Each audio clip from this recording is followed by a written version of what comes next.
Hi அஸ்ஸலாமு அலைக்கும். Welcome back to Nafiya cooking. இன்றைக்கி சூப்பரான கேரளா ஸ்டைல் சிக்கன் ஃப்ரை தான். கேரளானாவே என்ன தேங்காய் தானே, தேங்காய் ஊற்றிக்குவோம். தேங்காய் நல்லா காஞ்சோடனே ஆனியன் போட்டு நல்லா ஃப்ரை பண்ணி பவுலில் ட்ரான்ஸ்லேஷன் பண்ணிக்கலாம்.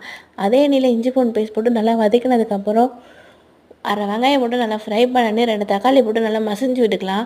நல்லா மசிஞ்சதுக்கப்புறம் தேவையான ஸ்பைசஸ் போட்டுக்கலாம். மல்லித்தூள், மிளகாய்த்தூள், கரம் மசாலா, பட்டை கிராம்பு தூள் போட்டு நல்லா ஃப்ரை பண்ணணும்.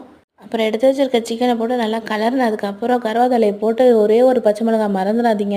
அதையும் போட்டு நல்லா கலர்னதுக்கப்புறம் தேவையான அளவு தண்ணி விட்டு நல்லா சுண்ட விடணும். சீக்ரெட் மசாலாவே லாஸ்ட்டாக போடுறது தான். 1 ஸ்பூன் பெப்பர், 1 ஸ்பூன் சோம்பு பவுடர் போட்டு நல்லா தூவி விட்டு ஃப்ரை பண்ணியிருக்க ஆனியனை தூக்கி நல்லா அப்படியே மலைச்சாரல் மாதிரி போட்டு நல்லா ஃப்ரை பண்ணிங்கன்னா சூப்பரான Kerala style chicken fry ready. குஸ்காவும் கேரளா ஸ்டைல் சிக்கன் ஃப்ரை வேறு லெவல் காம்பினேஷன். மறக்காமல் ட்ரை பண்ணுங்கள். லைக் பண்ணுங்கள், ஷேர் பண்ணுங்கள், கமெண்ட் பண்ணுங்கள். மறக்காமல் சப்ஸ்கிரைப் பண்ணுங்க.